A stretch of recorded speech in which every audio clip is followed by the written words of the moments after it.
Thank you. I'm mic'd this way, so thanks. If the rest of the panel would like to come on up, that's fantastic. So we have Julie leading the way from the Law Office of Conrad Curry. She's come down from Brisbane today, so a huge thank you to Julie. And then we have Will from Hayes, come on Peter from Qantas. All of you come on up. We've got AJ, who's one of the founders from Thrive Stars, and then we've got Paul from Parramatta Council. So come on up, have a seat. I think, you know if you've been given the tricky one, and when you have a topic that is called measuring what matters, it's tricky, it's fraught. First of all, there are so many different ways of measuring. As we've already heard this morning, different people have different tools, different approaches, different frameworks. And as an organisation or a practitioner, one of the big questions is, where do you actually start? And then when you start adding to that and asking the question, are we actually truly measuring what matters? Well, we have to define what it is that actually matters to figure out if we're measuring correctly in the first place. In many organisations that we deal with, we find organisations that are ad hoc, not strategic. The CFO is measuring one set of metrics and the HR team are measuring another set of metrics, and no one's talking together to get an integrated kind of overview. If you could kick off for us, we had a warm-up conversation the other night, and I wanted to just take a question from that, Peter, if you're happy to. So Peter from Qantas is going to answer this question. And in that conversation, we were talking about health and well-being and psychosocial safety. Can you start by teasing apart the difference between those things?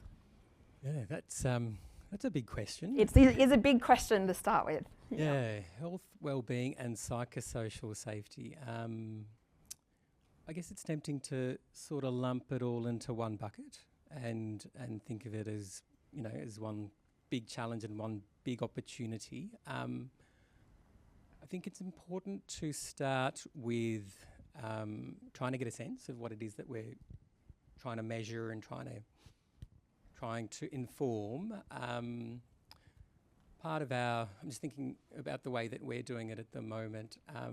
We've got a bunch of metrics, like any organisation. Our metrics sit in different silos. We've got productivity measures, we've got engagement survey data, we've got the stuff that HR collects, and then separately we've got outcome data. We've got the financial data, the revenue, we've got how many passengers we've carried, we've got how many tonnes of freight we moved, how many aircraft we serviced, how many maintenance hours we incurred.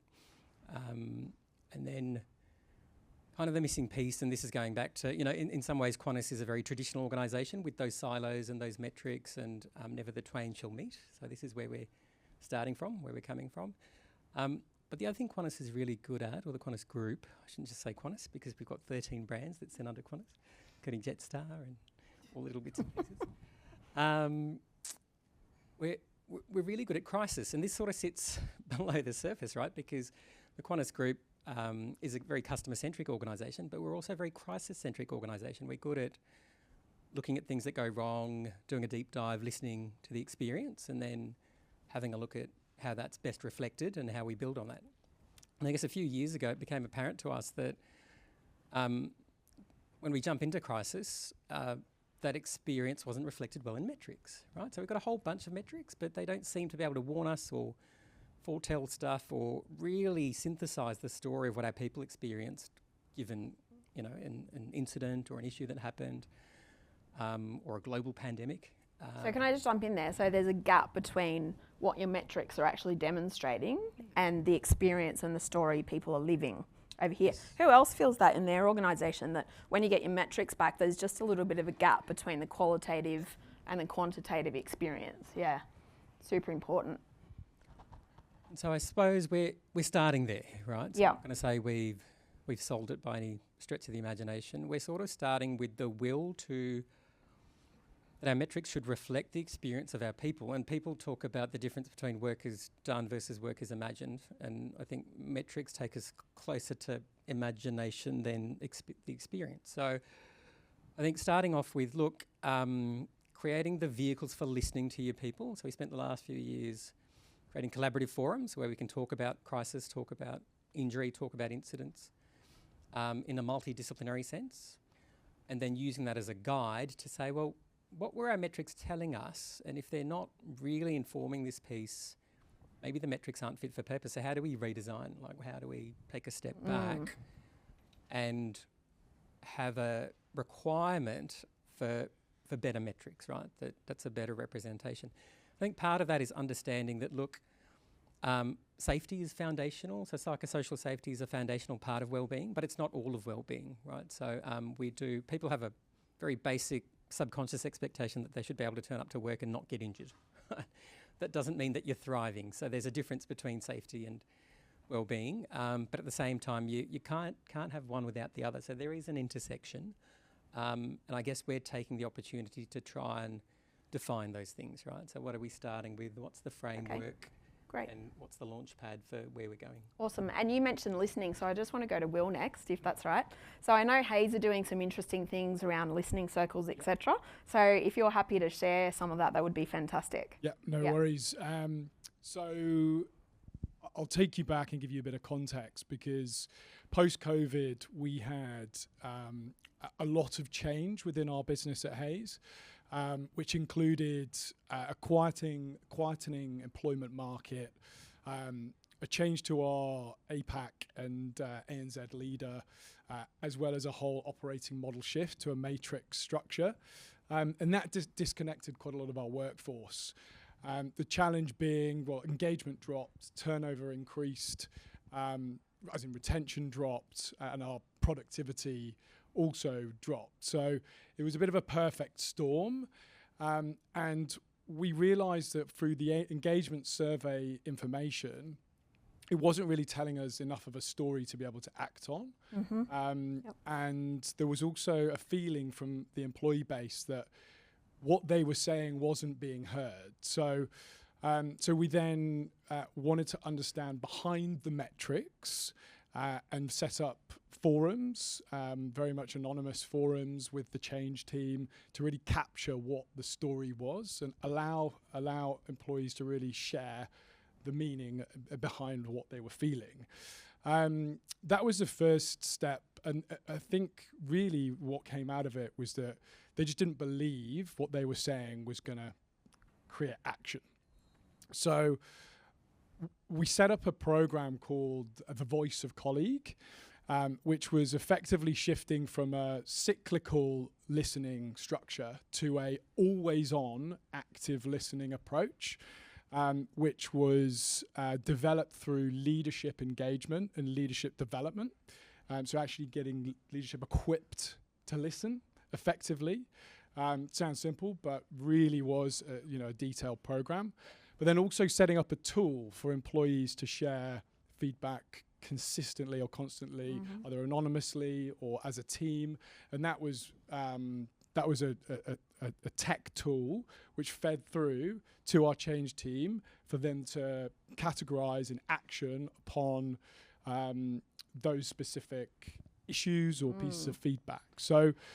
And that was very, very successful. And did you measure any kind of metrics around trust related to that? Because that seems to be one of the things. So we got our engagement scores a couple of weeks ago. Yeah. They'd shifted forward 7%. One of the key issues within the engagement score previously was around flexibility, and that lifted 18%. Right. Coinciding or sort of concurrently, we've tangibly lifted productivity as well as a consequence of that. Hoping there's a correlation there. So we're now looking. That was an APAC pilot or an APAC idea. We're scaling that across the globe as well, across the Hayes. And it's interesting, one of the themes coming through. If you just hand it to Paul, he's going to be next. One of the themes coming through is already this balance between qualitative data and quantitative data, and the need for one to enrich the other. And you're seeing that in academia as well. There's a lot of different research theories coming through where there's a lot more PhDs that are approved in the qualitative space than ever used to be before. So I like that because it presents a holistic, true experience of what people are living. Yeah, awesome. So you have a different challenge, Paul. You're playing with public money and you're accountable to the public who like to be very, very vocal about how such monies are spent. can you tell us some of the initiatives that you're doing at Parramatta Council in and around measurement and metrics? Excellent. Hello. Yep, we can hear. So I'm representing local government.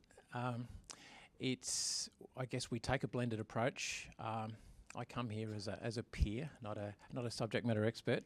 I also come here as a safety guy. So my I guess grounding principle is sort of moving from reactive to sort of proactive. But yeah, it's an interesting dynamic where we are working supposedly with a sense of purpose, to serve the community. But yeah, we have pockets of entitlement. We have pockets of innovation. So it all balances out. But I guess as far as our metrics go, we are sort of moving. Well, we have some of the old, and we're looking at sort of some of the new. So Give me an example of one of the new. Give me an example of one of the new. Really looking hard at our retention rates. So so post COVID, we've sort of come from 19 or 20% down to about 11%. So which we think our health and wellbeing has some part of that. It's not the single biggest influencer of our employee value proposition, but it certainly helped. So we run a shotgun approach, doing lots and lots of things, hearing our last speaker just identifying that everyone is different. So we take the approach that we have a lot of different offerings that people can opt in and opt out of, and there's that sense of assurance that they can jump in and sign up for that. So our participation is, we attempt to measure it over everything as opposed to having a single silver bullet. Yeah, that makes sense. Okay, great. If you can pass back up here to AJ, that'd be amazing. So AJ, you're one of the founders of Thrive Stars. Can you just tell us a little bit about Thrive Stars, what it is, what it does? So Thrive Stars is a way of measuring wellbeing and thriving in organisations across 5 different indicators. So they're wellbeing, sustainability, inclusion, culture, and productivity. Because what we know for sure is that organisations often just measure and want to look at productivity, but you kind of go, well, if people aren't well, will they be productive? And if they're productive, are they well? And so all of the things go hand in hand. And so we have a number of not just indicators, but built in a number of causal factors that actually lead to those indicators. And so what's most important for us is what's going on underneath the surface, and that most organisations have, as we heard before, lots of different ways of measuring, and HR has their way and finance comes to their report in the board meeting or whatever it might be, but not one place where all of those are actually brought together and how they actually influence each other. And so what you often find is leadership teams act like silos, and any wonder the business acts like silos, because we're actually not looking at our metrics rolled up into a rating or a way of tracking how we're going. And also I think, hands up here who has children. What about teenagers? My condolences. If you think about it, and I guess most teenagers want to be on text or, sending each other messages these days, but you don't text your child and say, how am I going as a parent today? Who does? Or maybe you do. Does anyone do that? Or anyone have the, how happy were you I'd like to see that, with my service today, when you go to Service New South Wales? And so my challenge with the survey tools and those things, which are great, and we do use survey tools and things with Thrive Stars, but not once a year or once every 2 years, because by the time they've rated you, the sentiment has changed.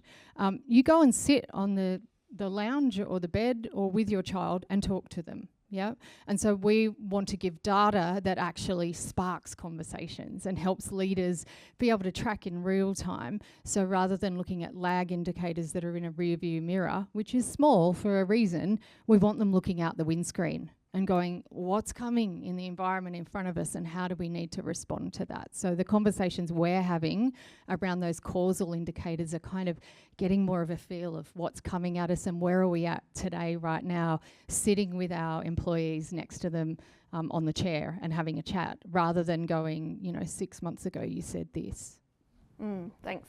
And Julie is from the Law Office of Conrad Curry and one of the early adopters of the Thrive Stars methodology. Can you just walk us through your experience as a company?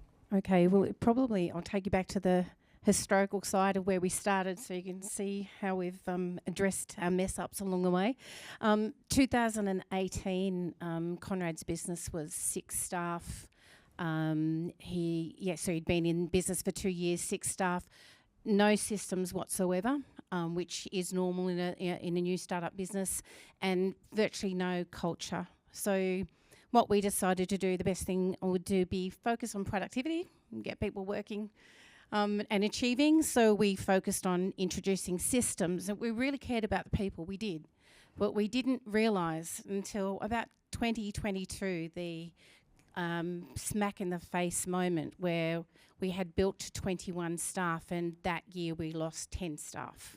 We thought they were happy, and we had systems in place that they could follow the systems, everything would be fine. So around about that time we met Michelle, and she came into our organisation and she made our leadership team do this absolutely terrible thing.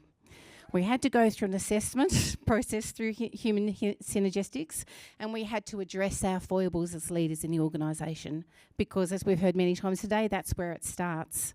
And so we did a lot to do with staff initiatives, listening to our staff, what made them feel comfortable, getting their involvement and buy-in in everything we wanted to do as an organisation moving forward.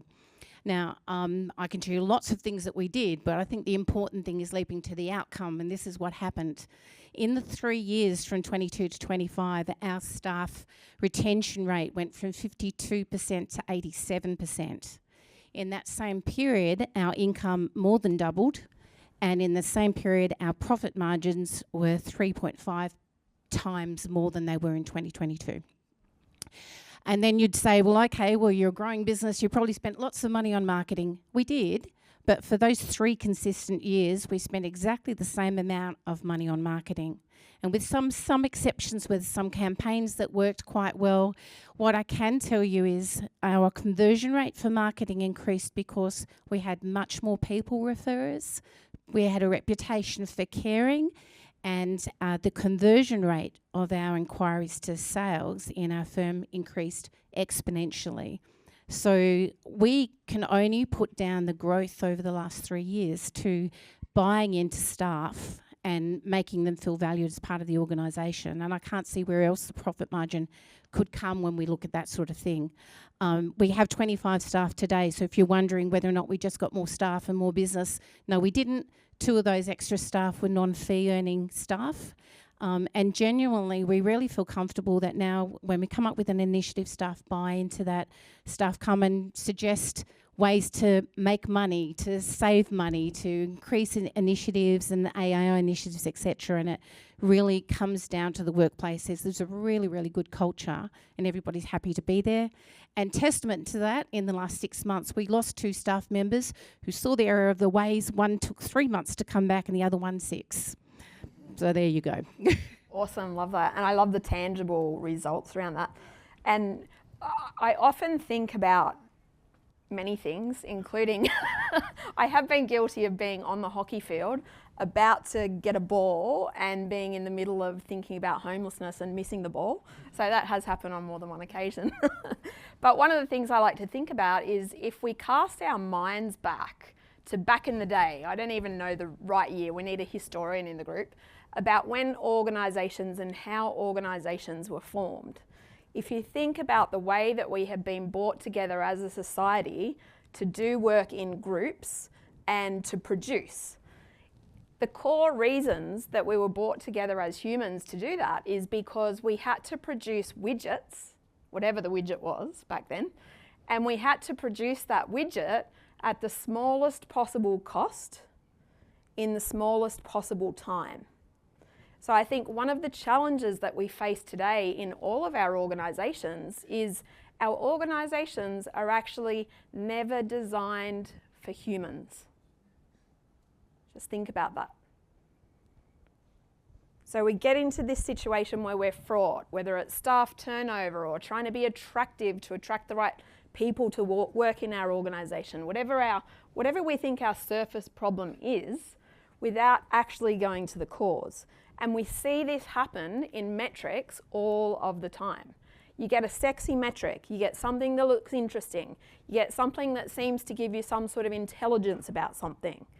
But we're not asking ourselves the question about how each of these metrics actually link together and drive higher order goals or objectives. So as an example, who has come across the Measuring What Matters piece of work from the federal government? Anyone in the room? So I would absolutely say that is if there's no other homework, I'm going to give you that as a piece of homework, is to jump on and Google and find out the piece of work Measuring What Matters from the federal government. So that came out about 2 years ago. And what happened is Australia used to decide if we were successful enough as a country based on our GDP. And if you look at how we measure ourselves across other organisations in the world, we compare ourselves based on GDP. But there was a philosophical difference that happened in the Australian government 2 years ago, which created this particular framework called the Measuring What Matters Wellbeing framework. So it's our federal government framework. Now, from where I sit, if we are truly measuring what matters, then that should mean that we are thinking about more than just our organisation. So I'm going to go across the panel again, and I'm going to ask you a question without notice that I haven't prepared you for, to say, can you share with us what your organisation or brand is doing to make the world a better place, not just your organisation a better place? I think Qantas it's quite an iconic brand. It lives in the psyche of the Australian people. It belongs to everyone in a sense. So I think we're trying hard to grow towards that expectation. So I think one of the big ventures at the moment is the Sustainable Aviation Fuel Challenge. Obviously, everybody's minded around the environment, fossil fuel use, and airlines are complicit in as large fossil fuel consumers. So Qantas Group is championing the development of sustainable fuels as an example as an initiative. Obviously trying to reduce our carbon footprint, trying to reduce waste, and we've got various initiatives that are focused on those things as well. Just being a good corporate citizen, buying into the social license to operate, but being conscious that that there are big picture things, and there's part of the recognition of what the brand represents to the community and to the world more broadly. But at the same time, what's the relevance of that to our people on the front line, right? And the integration of those things. Being mindful that community or social license to operate doesn't automatically equal, we might be scoring points there, doesn't mean that the well-being of our people is automatically taken care of. Yeah, so beautiful. The balance of things is important. And I understand that if I have my facts correct, that it was Richard Branson who considered that kind of sustainable fuel for aviation was actually possible and doable, and the industry was saying that it wasn't, and he showed how it was, and now the industry is following that, which is interesting. Yeah. Awesome, thanks. We'll just go consecutively now. Well, Thrive Stars exists to help people thrive. That's our whole premise for why we've formed the organisation. And what we see is a gap between, there's lots of wellbeing initiatives for individuals, and we saw that Treasury was putting together the wellbeing and that matters for Australia, but there's this gap in between. And pretty much a majority of mature, as in adults in Australia, work. As do around the world. And so we were like, what is the measure and how do we link it in for organisations? And so we're looking for how individual wellbeing ties into the wellbeing of the organisation, ties into the wellbeing of the country, and ultimately then the sustainable development goals at the top of that. And we'd like to see a measure, I guess, of gross national prosperity. That's what we'd like to see in future, where prosperity is that everyone thrives. Yeah, awesome. Thanks. Thanks, Michelle. So at Hays, we are a recruitment business. Part of our purpose is to support careers, individuals thrive in their careers, and then organisations in turn to be successful. And some of our expertise is used to help underrepresented or so we partner with the Smith family for individuals who are coming out of school that are struggling to get into careers. So that's something we do workshops on CV writing and interview preparation. That's just a small example.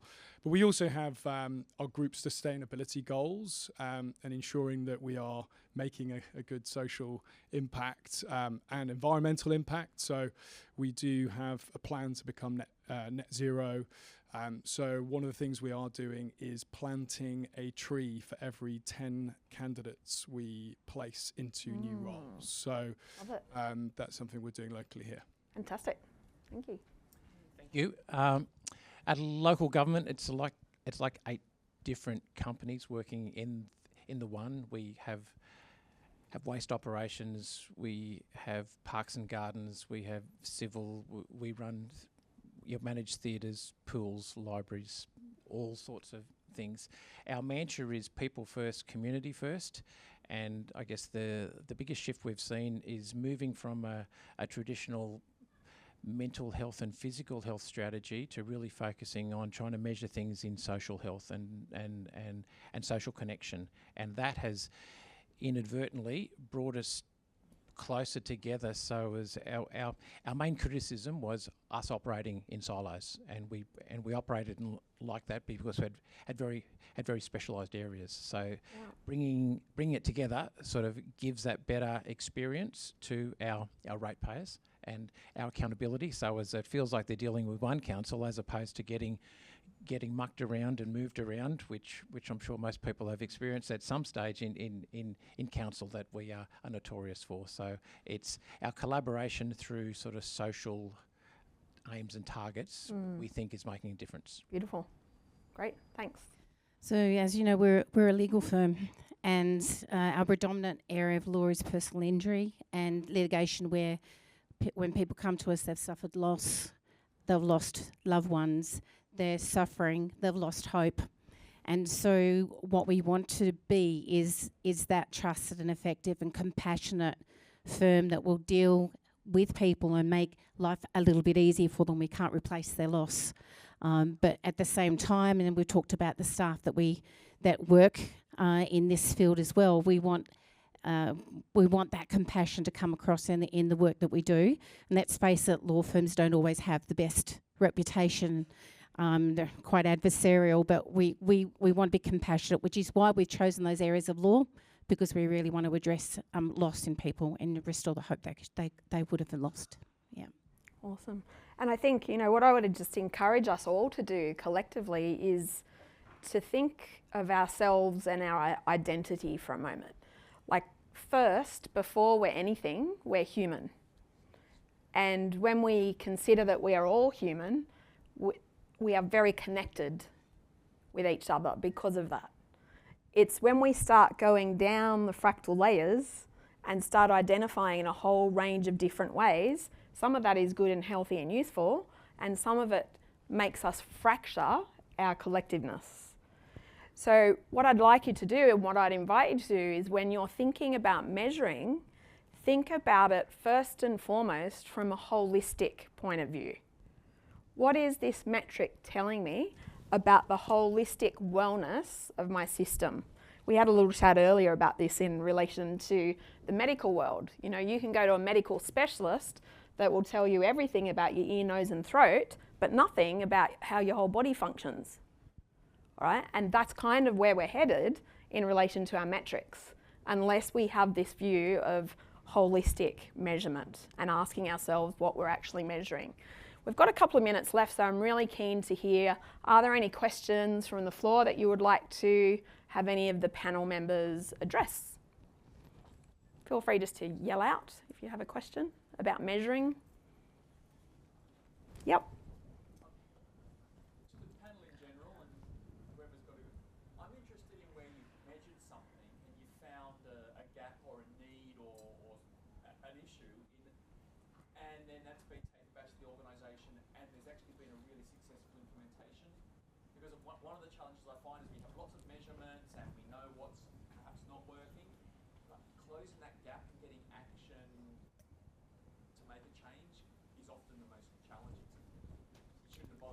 Do you want to answer that, Julie? I would, because it's one of the things I believe is consistency in action, and I think one of the things that we've tried to adopt over the years is when something is identified, you treat it seriously immediately and you act on it. If it's something to do with an HR or a wellbeing issue, it's a critical response.